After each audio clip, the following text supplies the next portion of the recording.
Tonight, Stan yelled to my wife as I ran out the door. It really means a lot to my career. Don't worry, I'll be there. I promised I finished my oatmeal, put the dishes in the sink, and put my cell phone on the table. Then I went back upstairs and changed into some comfy golf clothes, threw my golf clubs and shoes in my car and left. I planned to meet a couple of friends at a course in Cone about 100. Meet up the road. We started at 11:30. It was a beautiful fall day. There are some things in life you just can't buy. We finished the game at 3:30 p.m. and went into the clubhouse to eat. I hadn't seen Jackie Steve, two of my college buddies, in a few years, and we had a great time catching up. We ate and decided to play a few more holes because we liked it. We were having a blast. We finished when it was getting dark. That was amazing. Jack smiled as we finished. From "you have to go right now, you can have another drink with us." Have I ever turned down a drink, especially from such a helpful loser? I laughed. We go to the bar, we drank a couple of beers and retell old war stories from our glory days. I caught myself thinking that I was having a good time, and that I should see Jackie Steve more often as we got closer to the house. I felt my mood slowly deteriorating. Brandy would be furious when I walked in the door. I would have to deal with her anger and consider the best way to extinguish it. I laughed to myself as I realized I was thinking the impossible. She would be furious. "Where the hell have you been?"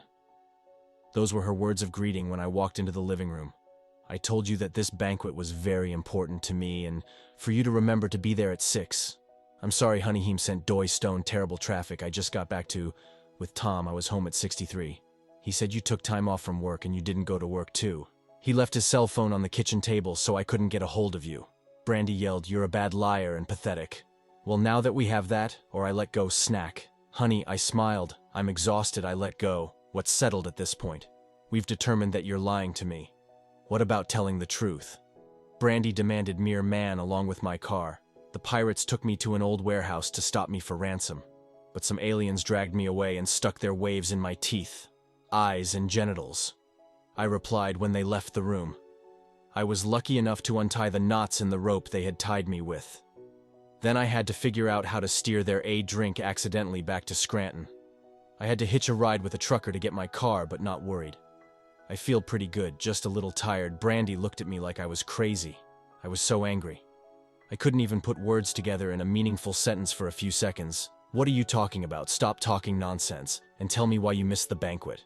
You know it was important to me. I got a good promotion and you were supposed to be there with me. It was extremely embarrassing that you weren't there." Brandy snorted through gritted teeth. "I was playing golf with Jack Steve, a couple of old friends from college. I admitted they beat me at first, but I beat them by 30 feet on the 7th hole. I've been kicking their asses ever since this new BTR is a work of art Kuro. I have hit some shots 300 yards off." Brandy repeated incredulously. "You knew this dinner was very important to me, and you played golf. You planned it days in advance." "No."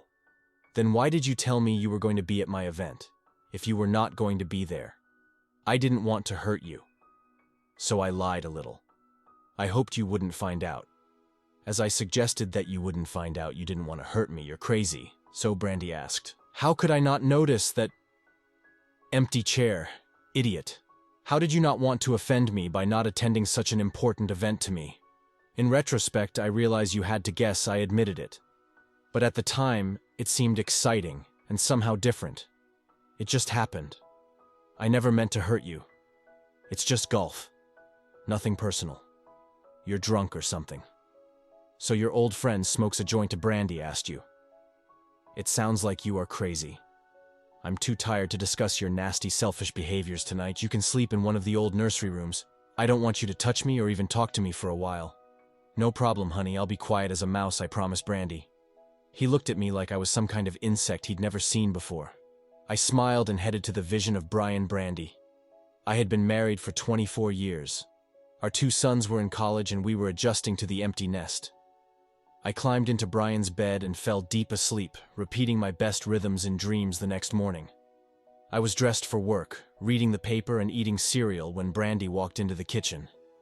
"I don't think I'm done with you. Teen warned I don't know how, or if you'll ever make up for yesterday. I think you need to think about yourself. I'll be working late tonight, so start your penance by cooking dinner yourself." "No problem, Pin. I can take care," I replied. "Have a good time." I'm going to work. What do you mean? Have a good time. Brandy demanded an answer. Have a nice day, be happy. Don't worry about me. Don't accept wooden coins, whatever. It was just a firm expression. She looked at me like I had two heads. Then I turned and went to work. I picked up the phone and dialed the work number. I told them I wasn't feeling well and I wouldn't be in today. I spent the morning shopping. I finally saw something I wanted at Best Stew and ordered the largest flat-screen TV on the planet. They delivered it to me the same day. Everything was set up and working perfectly in time for the evening news. It worked so well, I kept trying to look at the anchor woman's cleavage. I felt like she was in the room with me. The TV took up an entire wall in the living room. It even made the closet door inaccessible, but it was worth it. I called some guys from work and invited them over to watch the first World Series game. Then I ordered pizza and ribs from another place down the street when Brandy came into the room. We were watching Game 3, saying she looked surprised. Would be an understatement. Really was speechless. Harry, our accountant, saw her, jumped up, grabbed her hand and shook it. Congratulations on the promotion. That TV is really cool. Old Stan is a lucky guy to have a wife like you, he raved. Thanks. Thank you very much, Brandy. Hesitated. I'm really tired, so I'll just leave you two to watch the game and go to bed. What was that? She really took it well. I wondered how mad she would be in the morning. I was dressed for work and reading the morning paper when Brandy came into the kitchen. You're going to get that damn monster out of here and take him back to the store before he gets home from work tonight. Night. Can you hear me? Stan shouted. Brandy, I can hear you, honey. There is no need to raise your voice. They are kingdom. I am deaf. The door slammed so hard I thought the glass in the windows would break. Sometimes it was hard to understand. I was watching Cheers when Brandy walked into the living room tonight. I thought I told you to give that thing back today, she started. You said you hear me chaste and that I didn't need to raise my voice. Now I get home and the thing is still here, she shouted. What part did you never get understood? Why is Huge on this show? I replied. Eck, it's not very funny. Foam and spit flew from Bry's mouth as she tried to form a coherent sentence. Her face turned crimson. Stan, listen to me. I wanted you to give the TV back, but you didn't. I didn't buy this thing to turn it into honey. They are TR. I like it and I'm gonna keep it. I understood the words you said this morning. The problem you face now is that I didn't follow your orders. It's not that I didn't understand your words. It never occurred to Brandy that I would refuse to follow her direct order. This was new territory, and she was taken completely by surprise. What has happened to you lately? You even miss an important event making excuses. Then you ask for a huge TV, and I'm sure it's too expensive without discussing it with me. Do you feel okay? She asked, a little anxious. I feel fine, honey. Thanks for asking. I knew if I had asked about the TV, you would have said it was a bad idea to save me the headache and not start an argument. I just asked, it's much easier, and it doesn't hurt anyone. I added, no one is that hurts. Like hell. Brandy groaned. This is really bugging me. This thing is too big for the room. I can't even get a vacuum cleaner. You spent a lot of money on something that doesn't really fit in our house, and you didn't consult me. How can you think it wouldn't hurt anyone when you say that? Whatever you mean, I can't do something just because it will make me happy and not think about how will it affect you. Or is that exactly true, Stan? You've never done anything like this before. Why do you need to be taught everything again? Brandy asked. You're acting like a selfish child. I think you're right. I'll give you back the TV on Monday. Okay, I replied. I'd rather you do it tomorrow. Stan, I have to go to work tomorrow afternoon for a stram. Working short hours on Saturday is frustrating. But that's why I got the promotion. Brandy reasoned, get him out of here when he gets back tomorrow night. I nodded and looked back at Shelley. I had always had fantasies with her as the lead Saturday afternoon. I called Bree's parents and invited them to have lunch with me when we got to the cafe. I introduced everyone to Cindy Walsh. She was waiting for me there. Tindy seemed tired and exhausted, and I wondered if she could manage. Normally, Bran's parents didn't pay attention to anything other than the free lunch I bought them. We followed Cindy to her house and parked behind her in the driveway. Cindy offered us seats in her tastefully decorated living room. We sat there with Bray's parents. Then Cindy walked over to the remote control for the security system and pressed some buttons. The noise was deafening. Sirens wailed, and a loud voice warned all intruders to leave the building immediately. It was quite intimidating. Suddenly the door opened and Cindy's husband Charles ran into the room with a bat. He was completely naked and in a state of semi-excitement, not recognizing, because he didn't know either Brand's parents or at me. He swung the bat at us menacingly. Cindy stayed out of sight. "Get out of here before I hit your brains," she yelled. "Get out of here." He threw the bat back for a second. I thought I should swing at him, but was stopped by a scream. "Mom, Dad, what are you doing here?" Bree's parents looked away from the naked baseball player and saw Brandy standing in the doorway pressing a sheet against her obviously naked body. "I invited them here for a little rasp fun," Cindy replied as she walked into the room. "Charles was never good at hiding his affairs. I knew he brought one to our house when I told him I had to go to Philadelphia for the weekend. I even figured you'd be his Burns after seeing how attentive he was with you last night at the banquet."